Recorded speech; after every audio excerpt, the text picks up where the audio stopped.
Bonjour Hélène Manarino. Bonjour Philippe Vandel, bonjour à tous. Plaisir de vous entendre. On commence ce journal, Hélène, par une triste nouvelle, malheureusement. La disparition de Jean-Laurent Cochet. C'est un très très grand monsieur du théâtre. C'est celui qui a formé les plus grands acteurs français. Gérard Depardieu, Isabelle Huppert, Emmanuel Béard, Daniel Auteuil, Fabrice Lucchini, tous sont passés par ces cours d'art dramatique. Jean-Laurent Cochet était également comédien, pensionnaire de la Comédie Française, metteur en scène. Il est décédé à l'âge de 85 ans des suites du Covid-19. Il était hospitalisé depuis 5 jours à l'hôpital Bichat à Paris. Il a donc dirigé les plus grands. L'écrivain et académicien Jean d'Ormesson avait affirmé qu'il était, je cite, le délégué sur Terre de Molière ou de Racine. On passe à une meilleure nouvelle, un sondage plutôt positif pour les produits culturels. Selon un sondage IFOP publié hier par Adopi, 53% des internautes français interrogés estiment que la consommation des produits culturels est l'activité la plus indispensable à leur équilibre pendant le confinement, devant le sport et les activités manuelles. 62% des personnes interrogées consomment davantage de culture qu'avant le confinement et surtout, Philippe, chez les 15-24 ans. Formidable. La culture qui marche grâce entre autres au live de certains artistes, certains chanteurs depuis chez eux. C'est une séquence savoureuse. Il y en a un qui a essayé, mais comment dire, sa vie quotidienne l'a rattrapé. Complètement. Bon, cette séquence est géniale. Ouais. On en a tous parlé avec l'équipe de Culture Média. C'est le chanteur Raphaël. Il était en train de se produire sur Facebook en direct de chez lui. Guitare-voix. Il a interprété un de ses morceaux. Sauf qu'il a été interrompu par sa femme, Mélanie Thierry.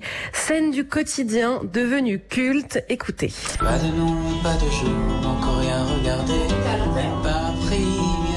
Faut pas qu'il la remette sur Instagram. Là, je suis en direct sur un truc Facebook. Arrête de m'interrompre. Attends, je recommence. Bah ouais, mais c'est pas 1 heure. T'es dans la cuisine. Je veux faire à bouffer. J'en ai pas pour longtemps.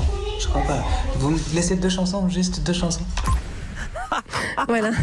T'es dans la cuisine, je vais faire à bouffer. Mais oui, quelle idée. Génial. C'est tellement Quelle génial. idée de chanter dans la cuisine. Bon, alors sur la vidéo, il est quand même très gêné. Mélanie Thierry, quand même, qui est comédienne, à qui on va demander de refaire ce rôle. On est parti sur du Allô, non mais quoi. Enfin, je sais plus la faire celle-là, tiens. Non mais c'est génial, le je dois faire à bouffer. Voilà. Alors une autre vidéo existe où cette fois c'est son fils qui le dispute, car Raphaël est en train de lire à haute voix les commentaires de ses fans, donc il lui dit mais tu parles à qui? Voilà, alors on attend avec impatience le prochain live. Il se passe des choses dans la famille de Raphaël, c'est pas mal. Formidable. Direction les États-Unis maintenant, où un acteur confiné chez lui s'est transformé en animateur pour une maison de retraite. Un certain Matthew McConaughey, confiné chez lui au Texas. Alors il est très actif sur les réseaux sociaux et la nouvelle initiative, il a animé virtuellement, donc par vidéoconférence, le traditionnel jeu de bingo pour une maison de retraite. Il a été rejoint par sa maman, sa femme, ses enfants. Les résidents ont adoré et ont pu garder surtout le sourire quelques instants. Et puis maintenant, un beau cadeau de la part de Marvel. Un grand pouvoir implique de grandes responsabilités.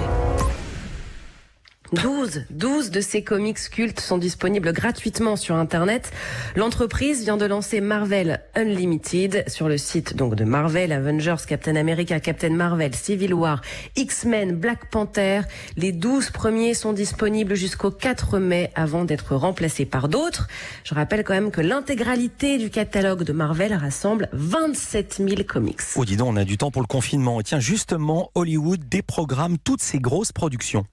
Suite à la crise sanitaire, le cinéma outre-Atlantique est à l'arrêt. Tournage, nouveaux projets, sorties de films, notamment entre avril et août. Alors seules 2 super productions sont attendues. Tenet, le film de Christopher Nolan, et Mulan de Disney.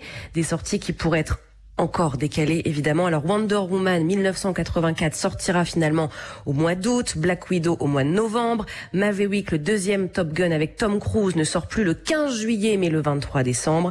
Concernant Fast and Furious 9, il faudra attendre avril 21 et puis le biopic d'Aretha Franklin est décalé au 28 octobre. Le tournage de Jurassic World 3 est arrêté. Tous les studios de création qui fabriquent bandes-annonces ou affiches sont fermés. Stéphane Huard, le président de Sony Pictures Entertainment France, a déclaré: les blockbusters sortiront une fois que les cinémas du monde entier seront alignés pour ouvrir. Concernant les cinémas en France, certains grands patrons estiment qu'ils ouvriront en septembre-octobre. On reste en France avec l'annulation du Printemps des comédiens de Montpellier. L'événement devait avoir lieu du 29 mai au 27 juin, annonce hier des équipes du festival considéré comme le second festival de théâtre de France. Il lance la saison avant Avignon. Alors décision difficile, mais le communiqué précise « Restons ensemble, tournés vers l'avenir » et se conclut par une citation de Shakespeare « Le juste espoir est prompt et vole avec des ailes d'hirondelle ». L'édition 2021 a déjà ses dates du 28 mai au 27 juin. Donc dans 1 an et 2 mois. Mathieu Kassovitz va adapter le film La Haine, son film La Haine, en comédie musicale. C'est l'histoire d'un homme qui tombe d'un immeuble de 50 étages. Le mec, au fur et à mesure de sa chute, il se répète sans cesse pour se rassurer. Jusqu'ici, tout va bien. Jusqu'ici, tout va bien. Mais l'important, c'est pas la chute. C'est l'atterrissage. La star du bureau des légendes, Mathieu Kassovitz a annoncé cette grande nouvelle sur le plateau de Click, l'émission de Mouloud Achour. La Haine, sortie en 1995 et devenue culte, pourrait voir donc sa comédie musicale prête dans 1 an et demi, 2 ans. Un projet que Mathieu Kassovitz prépare avec le DJ Cut Killer. Et on termine par de la musique d'ailleurs, un album très attendu qui sort vendredi. Et oui, Philippe, le nouvel album des Strokes, The New Abnormal. Hier, ils ont dévoilé un nouvel extrait intitulé Brooklyn Bridge to Chorus. Et vous savez ce que l'on va faire, Philippe, maintenant ? Déjà, on va se dire au revoir. On va se dire au revoir et puis Au revoir, derrière... Hélène, à demain.